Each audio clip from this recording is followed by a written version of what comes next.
never made it, but I know what it takes. I'm motivated by a mix of emotion. Got my statement, and I'm reading it slow so I can understand it fully. Appreciate my standing, go out of this world and right on time. Oh, never in my life have I seen the sky light up like this. I'm far away from Earth and I wanna know if you exist. Mission control, do you read me? Send me my coordinates lately.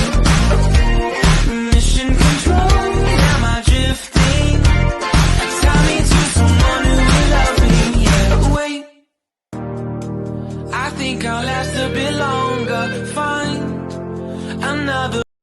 Welcome everyone. Welcome everyone. Welcome everyone to another Ref Brandon and the Todd family YouTube video. Wherever you are, whatever you may be doing, thank you so much for making Ref Brandon and the Todd family a part of your day. We always greatly appreciate it. It is a Wednesday, so of course that means it's time for another weekly Top 10 countdown. And if you look at your calendar, you will see that it is October the 25th, which means that this is the last Top 10 countdown in the month of October. 1 week from today, we will be in November, Halloween, just 6 days away.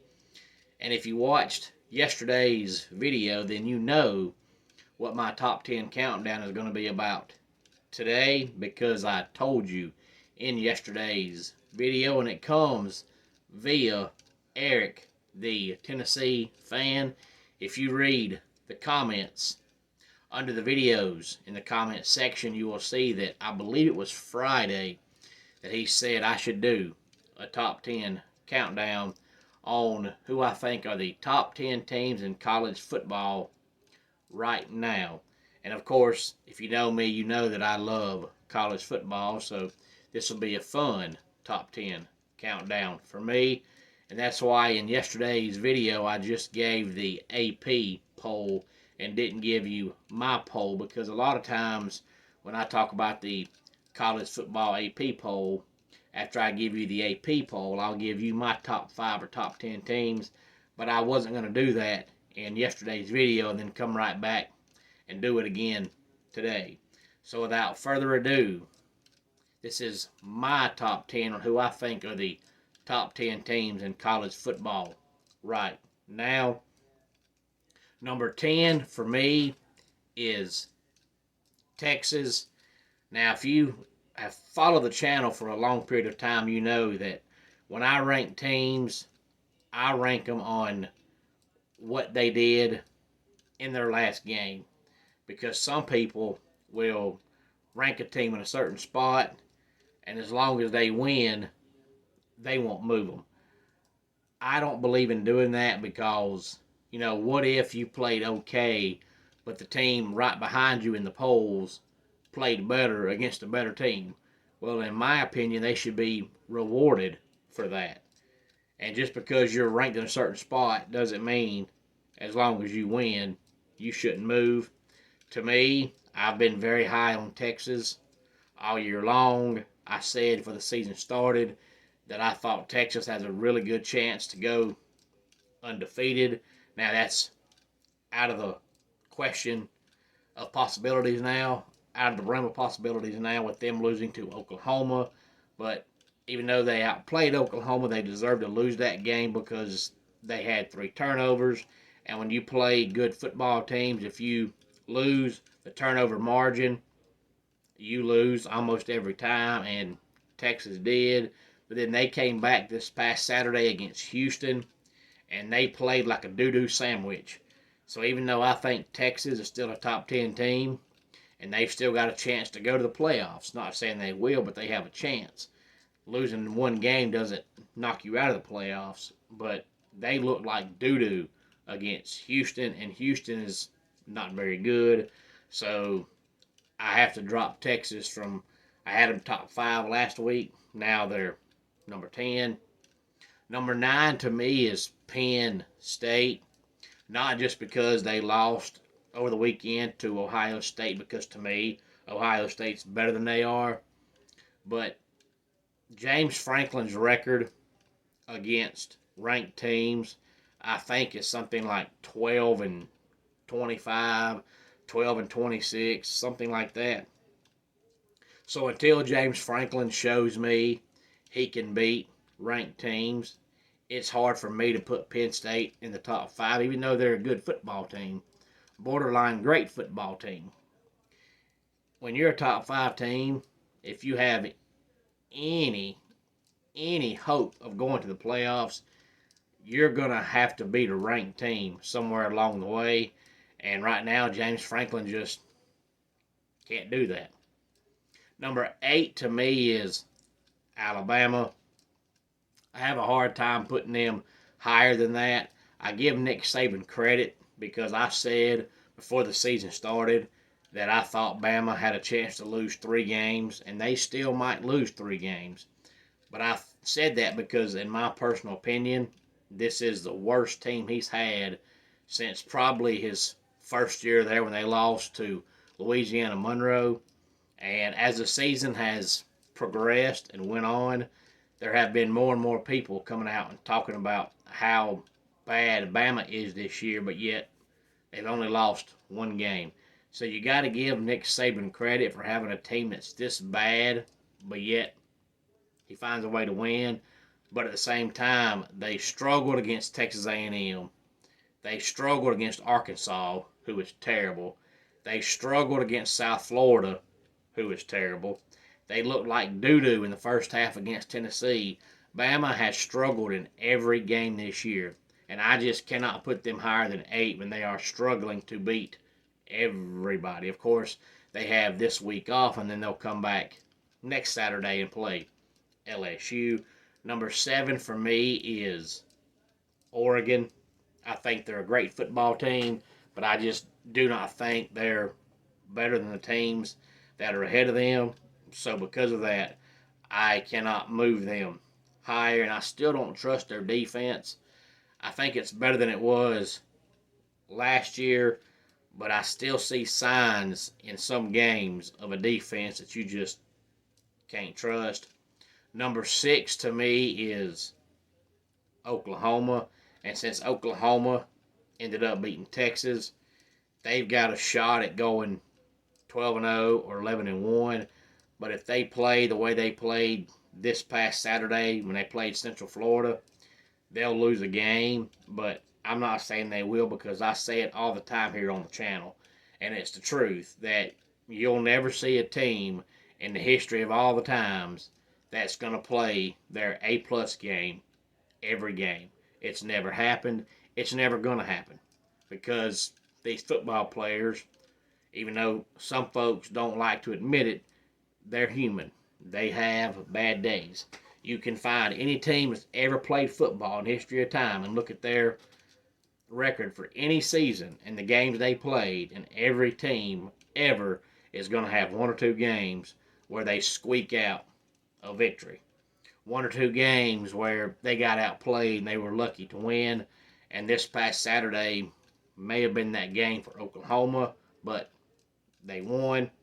Before we talk about the top 5, let's recap numbers 10 through 6. Number 10, Texas. Penn State. Number 9, Alabama. Number 8, Oregon. Number 7, Oklahoma. Number 6. And this is my opinion of the current top 10 teams in college football. Number 5 for me is Washington. I still think Washington has a great chance of winning the Pac-12, but I can't put them higher than 5 because this past weekend they looked awful on offense against Arizona State. They still won the game, but Washington has probably, in my opinion, the second best wide receiver group in college football behind Ohio State. And then all of a sudden, this past Saturday, their quarterback, who should win the Heisman Trophy, and all their receivers just disappeared. So you didn't have one or two guys with a bad night on offense. You had the entire team. Number 4 for me is Florida State. And the only reason they're number 4 is because teams 3-1 are better than they are. Florida State is great, but I just don't think they're as good as 3-1. Number 3 for me is Michigan. Michigan continues to dominate, and they continue to win in dominating fashion, but they haven't, as of yet, got to the meat of their schedule.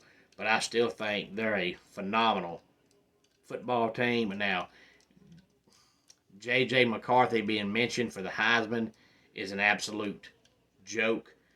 He's only up there because Michigan's one of those teams that has a brand name. They're extremely popular.